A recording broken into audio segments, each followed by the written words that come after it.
A major accident in 2013 changed Keisha's life, but she says that it led to a God given purpose to inspire others. In the year 2013, a car accident left her as a bilateral amputee.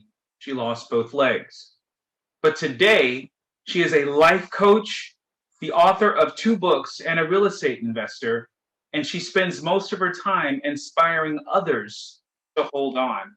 I am so excited to have Keisha join us in the Jenleeion circle this afternoon. How are you doing, Miss Green?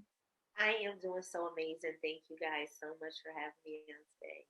No, it's our pleasure. One of the reasons why we wanted to highlight you in the March cover and to also do this interview is because you are the embodiment of inspiration. I'm totally blind. I went blind as a child, but I had had the short opportunity to where I ripped my meniscus in 2012, and I was blind and unable to walk for some time. And it Wow. gave me a new appreciation for people with disabilities. And I was already living as a person with what people would call a disability. I'm pretty sure you agree that now we don't call them disabilities, we call them abilities. Right. But I'm curious, can you take us back to that moment in 2013 where you woke up 2 days later? I know your healthcare providers say that you were in a coma for 2 days, but tell us, when you woke up 2 days later, what was that journey to go from what was to what now is? Well, I'm grateful because I don't want to start with just waking up because I actually knew that I had lost the legs before I was actually placed into a medically induced coma because my legs were not amputated, they were severed immediately by the guardrail. So I was Wow. actually awoke when I lost my legs, and I was the first person to see that my leg was gone Wow. on that evening. So I rested assured those 2 days. I knew that I did not have the limbs there. But they say I spent 2 days in a coma. I say I spent 2 days with the Lord, where He allowed me to know that the legs that I had were not strong enough to walk into the territory that He had for me, which allowed me to know that He had places for me to go, and I was actually being held back by the very thing that people thought was holding me up.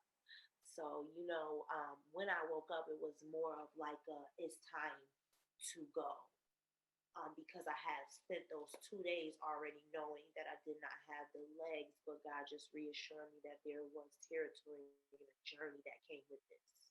So the symbolism behind that is extremely powerful. So the words that your legs will not be strong enough to take you into the next chapter, if you will, that's something that you got prior to going into the coma, or to fully understand, it's something. It's a theme that came to you during the coma.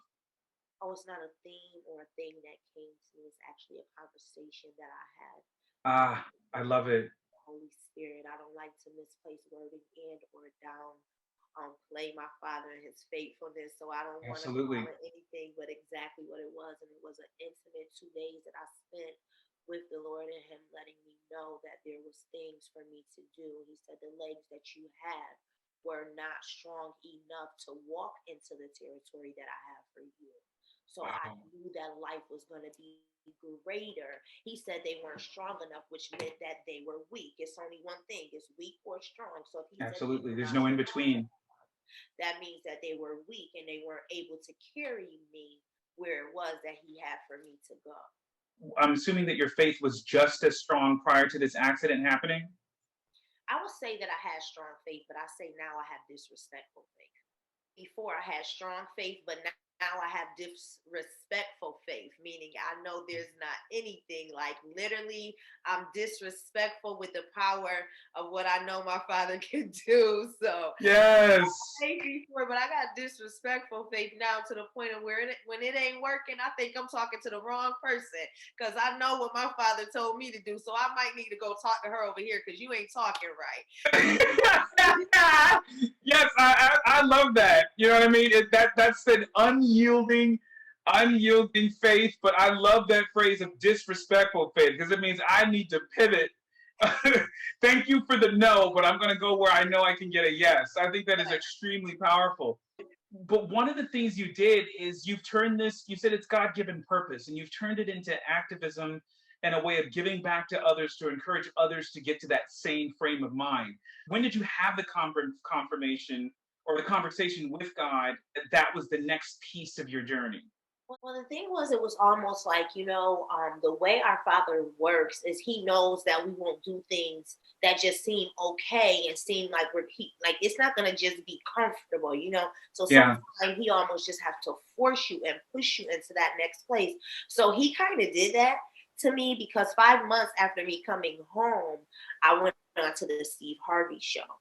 Mhm. And after I went on to the Steve Harvey show, it was like I had no choice but to step forward. People were actually like pulling me forward. They wanted to know Mhm. what not what I and I hate when people ask me what happened to me because it's not what happened to me, but it's what happened for me. So they want to know what happened for me. They're like, listen, I see that you don't have the legs, but I see something that's so more powerful over you. I feel something that come from you and I want to hear about it. So people were actually forcing me to come out and tell them what God Mm. had done for me. It's interesting, Keisha. I always have loved this statement that, some people search for greatness, but other people have greatness thrust upon them and find that they wear it well. Yeah. And you seem like an example of that because of what God has decided to do for you. Now, with that being said, I don't want to take for granted the backstory that at the time that this occurred and that this happened to you, and God did have you, you were still a mother of three, and you are quoted as saying that you had to learn how to do things differently. What did that include? That included just me still being a provider, being a mother, being a role model. You know, that was my biggest thing. I was like, wait a minute, like I'm that mom and I don't want to stop being that mom. So for me, it meant just showing them that I still was going to be able to keep every promise that I made to them and that God had not forgotten about us and it was not over. So that's what that meant to me. So in that time, I began to do things like jump up on the counter to cook, and just figuring out different ways to do things because I didn't want to create a space of sorrow for them. I preferred for them to see me as like a superhero. You know what? And I'm thinking in the context of kids, right? Mom comes home, she no longer has legs, and from a kid's perspective, the trauma behind all of that of what that might think, and then you on the other hand, with the power of God behind you, show them that you still have a smile, even a brighter, bigger smile than you did prior to it happening. I know that that has to have really, really, really been a higher inspiration than your kids could have ever seen. Yeah, I believe that absolutely is. And also, just the faithfulness of God. It's one thing to read about miracles, but it's one thing that they'll always be able to say is that they truly have lived a miracle because this didn't just happen to me, this happened for us, you understand? So it was for us. So, a lot of people don't have the chance to experience a miracle in their lifetime. So Now, just, as a totally blind person, I've been blind. I'm 33, and I've been blind since I was 9 years old. And there are, having have lost my vision because of an eye disease, but there are times, very few times, as I'm pretty sure you can gather, that I have, great confidence as well. But there are times where, as a human, I do go to those corners where I'm like, you know what, God, life would be so much easier if I could see. I go to those corners, but I don't stay there. Do you still go to those corners every now and then as a human? And what do you do to ensure that you don't stay there if you do?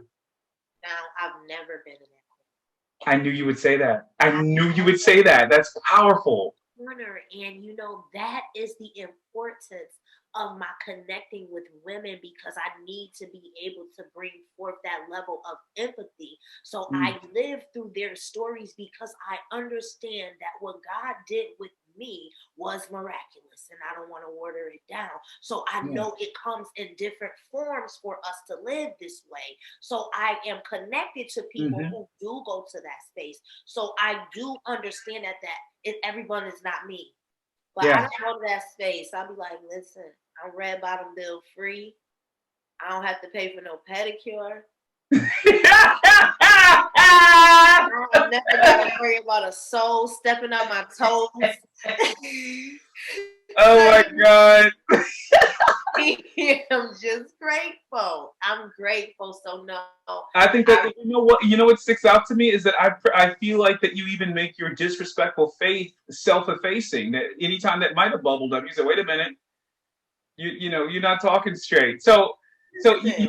you also have been quoted as saying that God gifted you to go to brand from broken. What does that mean? It just means he's placed me in a position to be able to bring forth the what to do over the why is it you. So he will show you special things to do with the gifts that he has given. When I word that, I will say that God creates lanes that are yours, burn rubber. Mm. So when you understand that He's created a space for you, and that's where you're called to be, it makes things so much easier. When did you embrace being a life coach for others? Um, it was about 3 years, about 2.5 or 3 years into my journey. This happened in 2001. I just celebrated last year was my 7 year anniversary. So, seven, that's the number of completion. Oh my goodness, that is so cute. Your Yes. anniversary. Oh my goodness. So yeah, go ahead. So, so about 3 years in, I just really embraced it. I actually began to go to school for leadership and biblical studies. I began to embrace seminary some, and I just started. I was like, I'm going to do the life coach, and not so much as I didn't feel like I was already doing that, but sometimes for the world, documentation beats conversation in order to have those things. So I went and got my life coach certification. And when I realized that people were like feeding off of me and able to pull from my energy to make them better, I realized that there was definitely another level of power that God had gifted me with that I needed to be able to pour and to share into others because, again, I don't go to that place, but other people do. Mm. And so the businesswoman in you, had you already been a businesswoman? I understand you own a few commercial spots, and you also are the founder of Legless and Wheelchair Divas. And you also own a number of vending machines that have the Nutriverse products in it. Was that always there, or is this something that was birthed after your experience? Well, actually, I was already a business owner when I actually had the accident. I was at the time I had a virgin hair company, and I always tell this in my story is that the blessing is the hospital that I was in. It had a post office downstairs, so literally I was placing orders on my lap, rolling downstairs in the hospital to the post office. Like I never stopped running my business. I had my family to bring my laptop, and I just kept moving forward. Wow. You are truly the embodiment of strength, faith, will, grit, determination, and all of that. Here at Jenleeion, one of the things that we also deal with is anti-bullying. Yes. That's a big thing for us in the activism of anti-bullying and making sure that we inspire and uplift. We always say that we're chasing hearts. I am human too. What is that? What does that statement mean to you? When you said I am human to you, I heard fabulous, real, and true. Wow. And so that's what that means to me, fabulous, real, and true. And when I think about that, I think about people living a life of boundaries Yes. and coming to disrupt, because as leaders, we come to disrupt. We come to give you a different perspective on things. And I just believe that people need to know just because you think that I look broken, I'm whole. And there's people that look whole that is broken. Yes. So I am human does not means to me that what you see in the physical form, you can't even say that I lack anything or that I'm missing anything. You don't have the power to say that because what am I missing? Yeah. So when people often say to me, "How did you lose your legs?" I said, "I didn't lose anything." Wow. So I am human just means open up your mind and allow me to be fabulous, real, and true to me. And is that the crux of Legless and Wheelchair Divas?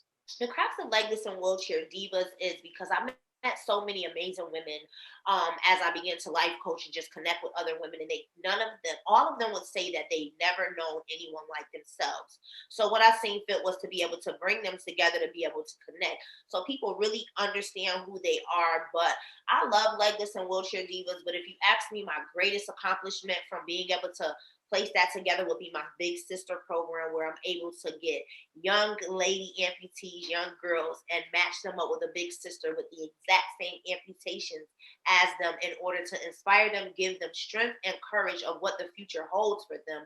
But beyond what I'm telling you, what I allow you to come into and see. So that You is, know what that made me think of? It made me think of Galatians 6:2. Bear one another's burdens and thus fulfill the law of Christ is what that made me think of. yes. Well, I think that is absolutely amazing.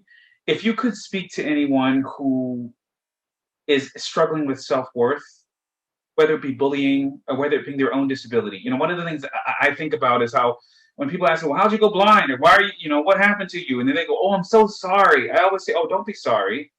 Please don't be sorry. Please don't tell me you're sorry. I always say that same thing, which I think is synonymous with some of the statements that you just made.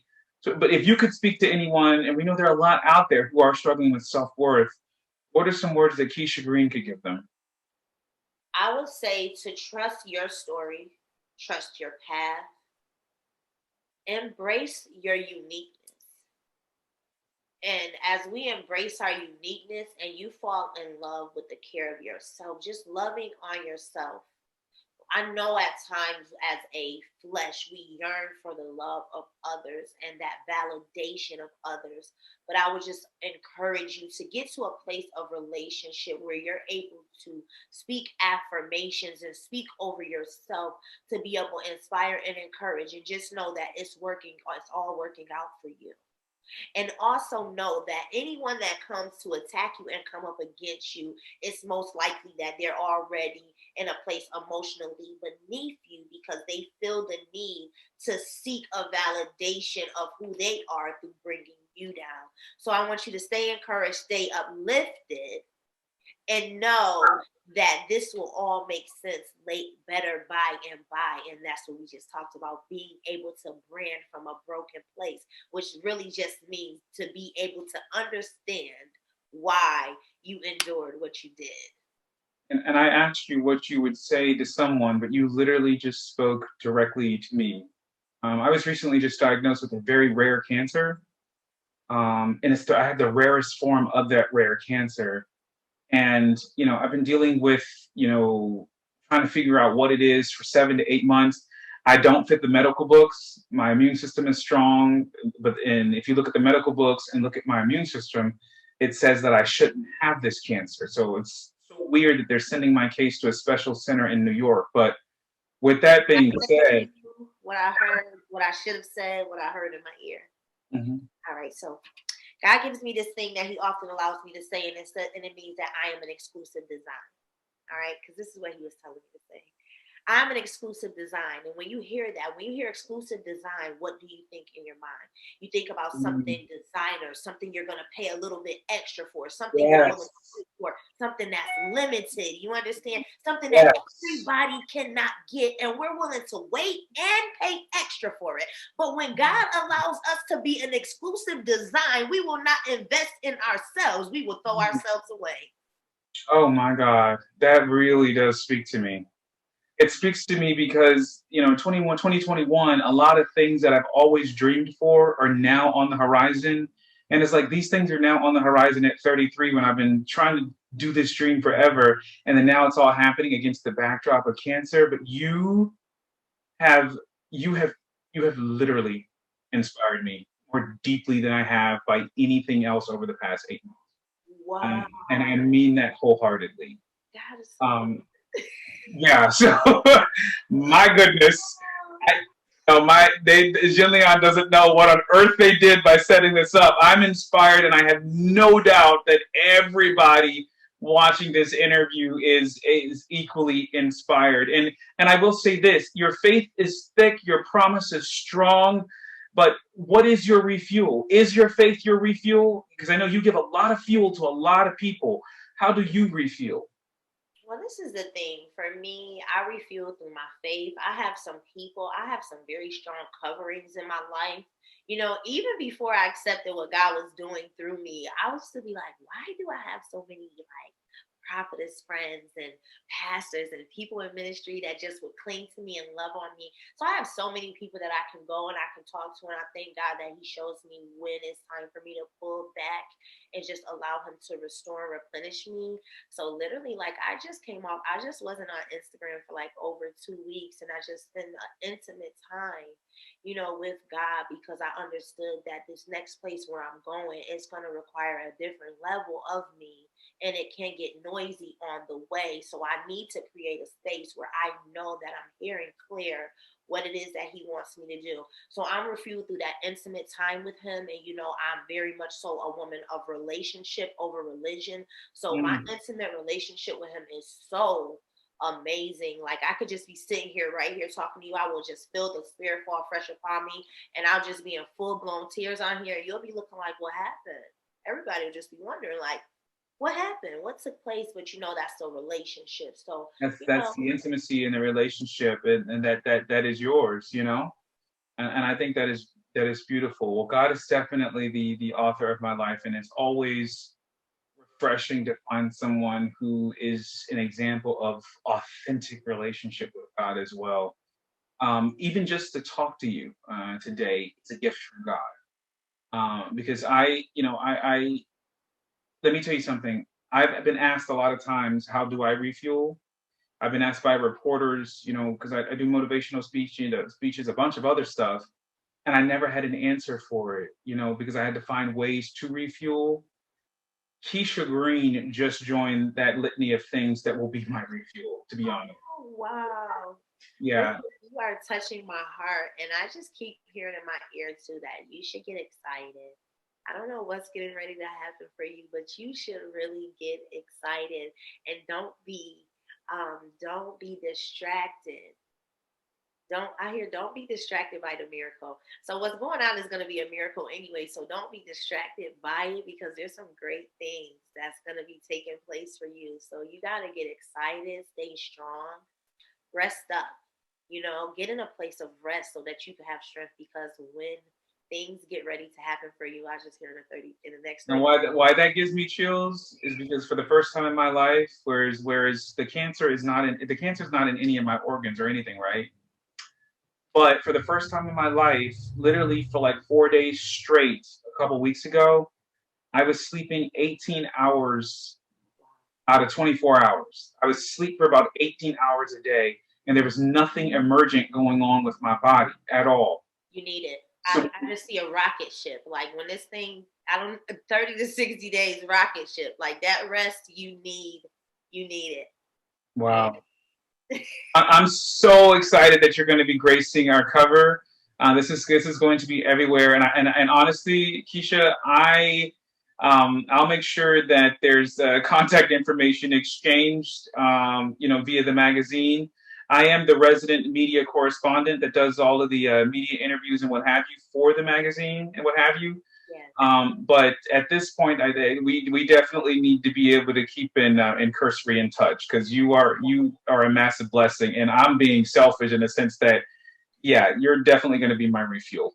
let's go. So you have a new friend, you have a newfound sister, you have someone that is truly praying for you, and you are not in this battle alone. And I thank you right now for just, bringing that forth publicly, because Yes, sometimes we want a public healing from things that we keep private, and we serve a public God. So now that you told and everybody knows, He don't and shy. I've never done that.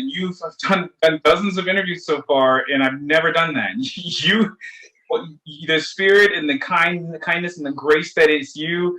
That's what did it. So where can everyone follow you if they don't already know, Keisha? All right, so you can follow me on Instagram at I am Keisha Green. You can also follow me on Facebook, Keisha Green. You can tap into me at KeishaGreen.com. And I'm so grateful and excited about my new platform of ministry, prayerpushpurpose.com. You can also connect with me there. Again, thank you for letting God use you. Thank you for being a blessing. And thank you for making sure people get it right with language. Earlier, you said, hey, it's not a theme, it was a conversation. And I love that. So, with that, you are definitely a blessing. You do the same, and you blessed me as well. You guys are phenomenal. Keep doing what you're doing. Thank you. Bye bye.